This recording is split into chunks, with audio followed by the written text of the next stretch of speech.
Salena Zito, welcome our weekly Yinzer report.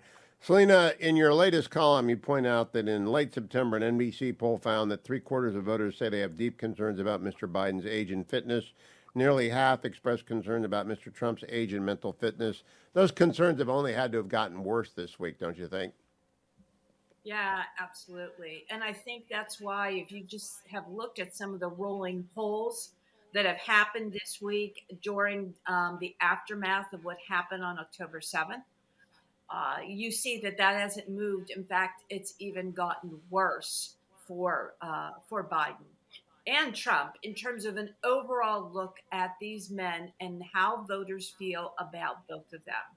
And I think anytime there is conflict, you either rise to the occasion or your weaknesses or your vulnerabilities are showcased. And I think that is what has happened with Biden.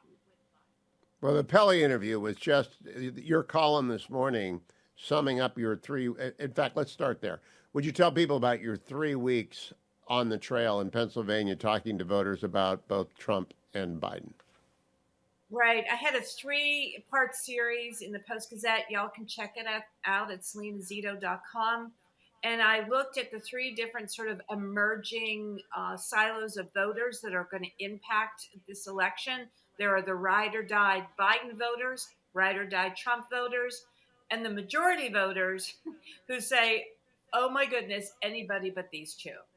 And it was just a fascinating examination of voters, their sentiments, their struggles with wanting to be sort of loyal to their political party, but struggling with the two men that are at the top of their parties. And it was done all across Pennsylvania. It was a 6 week look at both of these silos of voters. And I think it really tells you a lot about where we are in America, where the political parties are, which are so showcased and centered in Washington and D.C., but then where the voters are who actually put people into the White House. Now, in the course of these travels, in the course of this week, Pittsburgh, of course, had the massacre at its synagogue a few years back. How much does the massacre in Israel weigh on people that you talk with, Salena? For most people in Western Pennsylvania, the Tree of Life massacre was awful. I covered that. I was there when the shootings were still going on, and it has been very difficult and just saddened. And people have really embraced the Jewish community in Western Pennsylvania. But we also saw a pro-Palestinian uh, uh, rally, if you will, held within a mile of the Tree of Life Synagogue and not far from the Rodolph Shalom Synagogue, mostly led by Pitt students and members of the Democratic Socialist Party of Pittsburgh. And so and there were probably about 300 there. Although they kept the rally uh, from getting ugly, there were a few skirmishes. It was still just, even the place where they put the rally, I thought was disrespectful. The Pitt community, I don't know if it's happened there, but Harvard, Penn, Northwestern, Davis in California, UCLA have been the scenes of just extraordinary displays of venom towards Israel. Has that hit Carnegie Mellon or Pitt as well? Uh, University of Pittsburgh and Carnegie Mellon presidents have put out outstanding statements in support of Israel.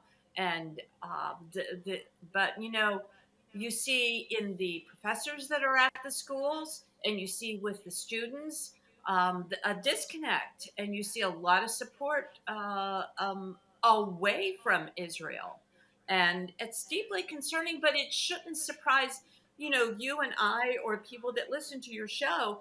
We've been talking about this for years. And now all of a sudden people are sort of waking up to these consequences, but these consequences of how these professors and sort of these learning institutions have harbored this hate and disconnect from what um, regular Americans, Main Street Americans feel.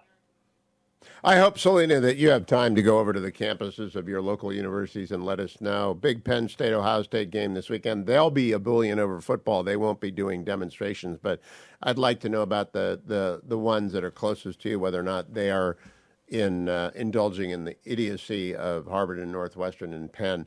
Salena Zito, all things Salena are at salenazito.com. I just tweeted out her most recent column. Thank you. The International Federation of Christians and Jews, raising money to support people impacted by the massacre in Israel. We are partnering with them. We're sponsoring this campaign with them. Israel at War, Help Now banner is at the top of hughhewitt.com. If you're moved by the plight of these families Dr. Oren referred to, go to Israel at War, Help Now. I trust the IFCA.